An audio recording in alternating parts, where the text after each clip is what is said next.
If you are stuck in survival mode, you are impacting your team and you need to get out fast. Today, we're going to talk about 5 dangers of staying stuck in survival mode.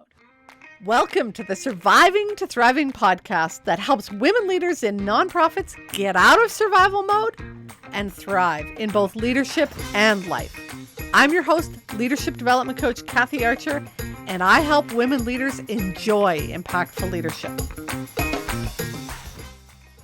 So if you're like most women leaders in nonprofits, you spend a lot of time stuck in survival mode. Let's be honest, we have a ton of work. We're definitely always short-staffed. We're in the middle of a pandemic right now, and there's just always stuff going on, and many of you spend a lot of time stuck in survival mode. So let's talk about survival mode for a minute. I talk about there's a continuum from surviving to sort of coping and tolerating to thriving. And we kind of move along that continuum on any given day, or perhaps in any different meeting or group or team that we're involved in. But we generally are spending the majority of our days in one of those zones. So when you're thriving, you're engaged, you're energetic, you're on top of things, you're moving along. When you're tolerating, maybe not so much. But when you're stuck in survival mode, you are constantly overwhelmed, exhausted, afraid you're going to drop something, just running around putting fires out and never getting to that important stuff that you really want to do. So that's hard on you. But today, what I want to talk about is how hard that is on your team as well.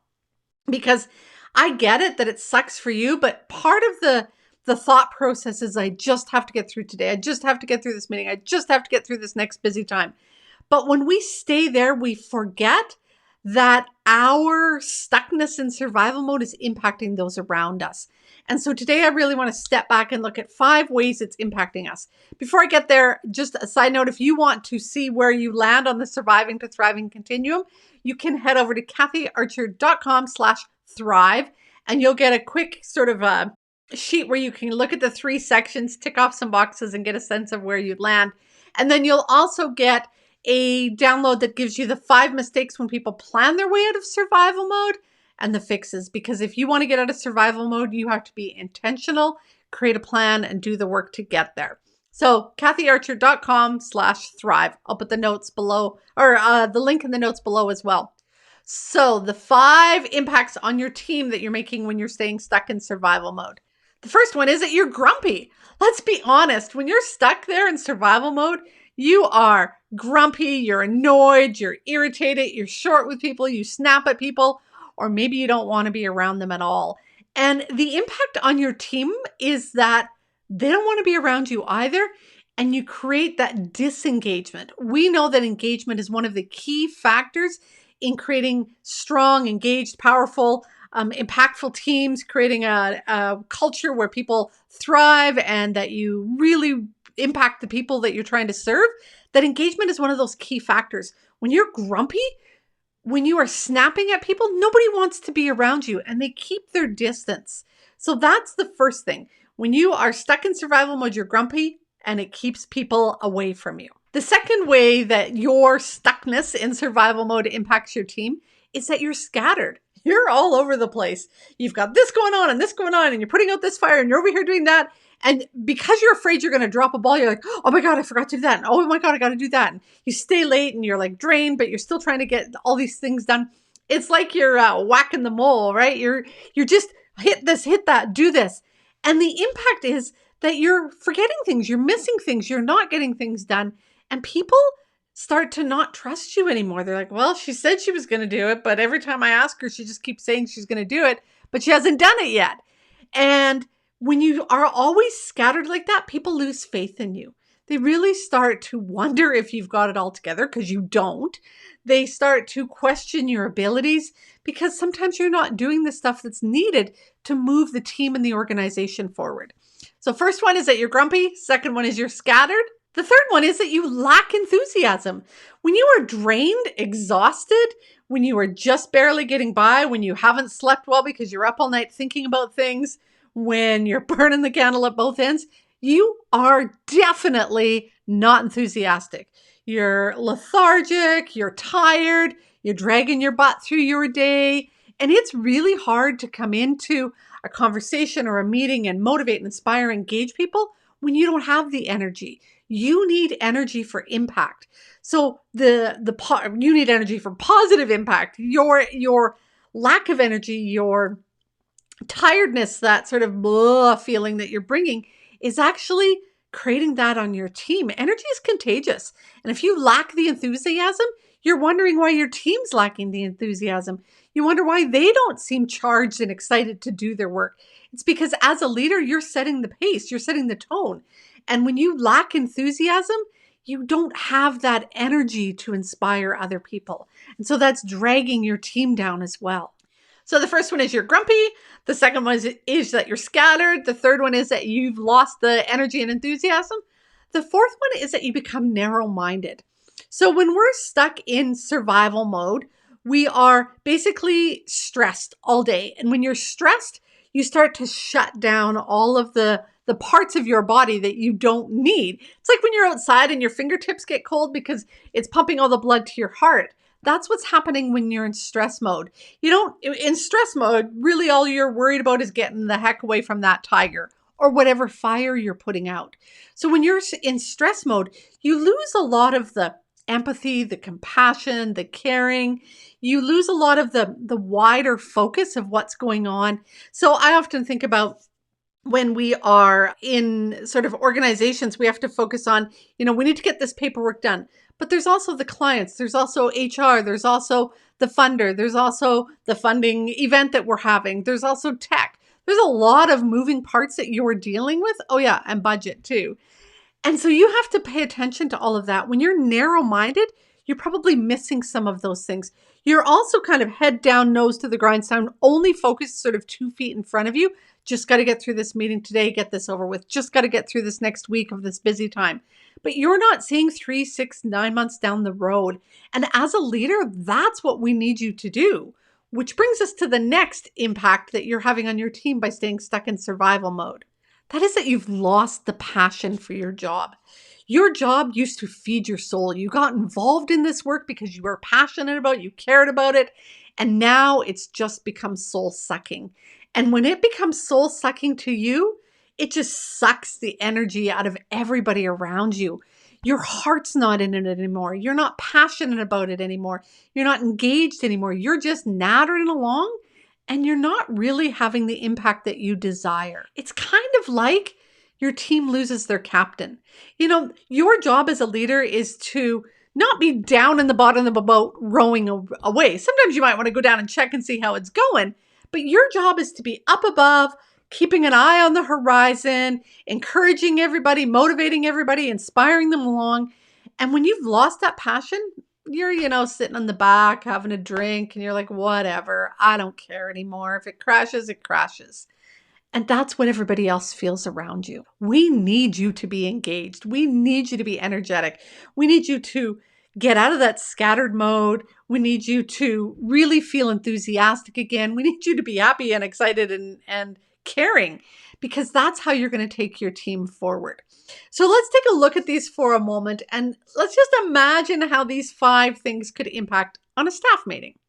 So let's take either in-person or virtual staff meeting, but the team is there, and let's talk about grumpy. You walk into the staff meeting, head down, you're on your notes, you're on your phone, you're figuring something out. You've got that look on your face. You all know the look. It's the look like, don't bother me, don't ask me any questions, don't have time for you right now. Just got to get this done. It's that stone-faced look. What you're trying to do is control your emotions. What you're really doing is like duck pedaling underneath, kind of falling apart, but you're trying to keep it all together. And it comes across as grumpy, irritable, anything but engaged and enthusiastic. Maybe on a Zoom call, you've got your video shut off because you don't actually want people to sort of see you right now until the meeting actually starts, and then you'll pop on and start the meeting. So you're kind of grumpy coming into the meeting. During the meeting, you're snapping at people, you're short with people, you don't have a lot of time for engagement and questions, that you kind of just shut people down. So grumpy. Scattered. Maybe you come into the staff meeting, you haven't got the agenda, or you quickly did the agenda last night, but people haven't had a chance to look at it. You're not quite sure where you're at with your projects or other people. You haven't had a chance to follow up with, the board or your boss or somebody to get some information that you promised you'd have back to them. You're kind of all over the place. And literally, you might feel scattered too. Papers and sticky notes and trying to find a file over here. You're just all over the place. If you lack enthusiasm in a staff meeting, you're coming into that staff meeting and you're like, okay, here I am. And everybody feels it. It's like there's not the sort of lightness, there's not the energy. And you're trying to sort of say, I need you guys to get moving on this project. I need you to take this forward. I need you to interact with the clients in this way. But really what they're feeling is, I need you to do this. I need you to do that. Or it's kind of the cranky, like we talked about the grumpy, you need to do this and you need to do that. And they're not feeling like you're excited or engaged or caring. They're just feeling like you are, again, trying to shut off your emotions, poor emotional intelligence, poor social intelligence at this point. I come back to, you're just trying to get through the meeting and you're really barely hanging on. You're sort of like hanging on, like figuratively to the desk saying, just get me through, just get me through. It's like when you're at the dentist and you're just counting down the minutes till he's done doing all that drilling. That's what you're thinking about. When you're narrow-minded in a staff meeting, people will bring up ideas and you will shut them down real fast. Or you will say something like, anybody got any ideas? But it's clear you don't want ideas. Or one that I like, you'll suggest something. Here's what I think we should do. Does anybody else have any ideas? And again, you've already made it clear what you're going to do. You've said you want their input, but they know energetically you don't want their input. Or when they do, you're like, that's a great idea, but blah, blah, blah, blah, blah. This is why we can't do it. And so you're shutting them down. You're narrow-minded. And again, come back to, you're only focused, 2 or 3 feet in front of you. You're not seeing the bigger horizon. You're not talking to them about, we're doing this and this is the new form we're working on, or this is a new procedure. And this is why we're doing it. It connects to this over here. Or do you remember when we were doing the strategic planning and we talked about these goals? Here's the connection to that. This is the piece that we're doing that's going to help move that forward. So that's missing. You're just getting things done again. Task, task, task, task. You've missed sort of the people aspect. And again, if you've lost your passion, if you've lost that heart in your work, your team is going to feel that in the staff meeting. There's not going to be a lot of compassion, caring, connection, work that feels invigorating. It's going to feel flatline. And that's really hard on a team. When there's that sort of energy, we've lost the liveliness to your team. And when you're bringing that in, again, you're the leader. It's your job to bring those things in. So there you have it. The 5 ways that this is impacting your team when you stay stuck in survival mode. You're grumpy. Nobody wants to be around you. You are not creating engagement in your team. You're scattered. You are all over the place. You can't keep track of things and you're whacking that mole all the time. You lack enthusiasm. You're not bringing the energy for impact that you need to have on your team. You're narrow-minded. You're only got tunnel vision. You're only seeing what's directly in front of you and only about 4 feet in front of you. And you've lost the passion for the work. Your heart isn't in it anymore, and everybody knows that. I know that this is not the way you want to lead. I know that you want out of survival mode. I know that you want to thrive in both your leadership and your life. And so next week, we're going to talk about the flip of these, how you can turn these around and what you need to do to create that engagement in your team, create that enthusiasm, feel more alive and enjoying your job. And so make sure that you go download the continuum first so you can see where you're at, and then grab the plan so that you can start to plan your way out of survival mode, because that's the only way it's going to happen. You cannot wish for this to change. You can't beg for it to change. You can't hope it's going to change one day. You have to be the one to create the change. You have to take the steps, make the plan, believe in yourself, believe in your team, and get out of survival mode by working to get out of survival mode.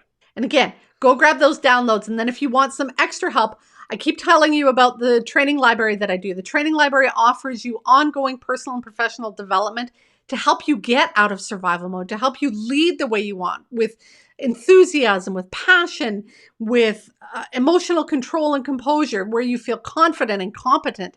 But you got to do the inner work. When we're talking about these kinds of things, you have to step back and really look at what's happening, why it's happening and what you need to do differently. We spend a lot of time blaming and focusing on the world out there. And absolutely, I want the world to change. But guess what? It starts with each one of us, and you need to do your part. And that's where it comes back to doing that inner work. Inside the training library, I have courses and lessons and videos and worksheets to help you do that inner work to get a better understanding of who you are, the impact you want to have, what your strengths are, to plan things like staff meetings and having those difficult conversations, to learn how to coach your employees, to create supervision templates, to have the ability to set those boundaries where you need to set them. It's that that's going to make the difference for you. When you can really slow down, go inside, figure out what's going on, and then plan your way out and learn some of those things that you need to learn. That's, my dear, when you'll move from surviving to thriving in both your leadership and your life. Go make the rest of your day awesome, my dear. If you found today's episode helpful, then you are going to love the training library. Many women leaders in nonprofits wish that they had a coach or a mentor to help them, but they don't believe that they or their organization can afford it. Oh, but you can.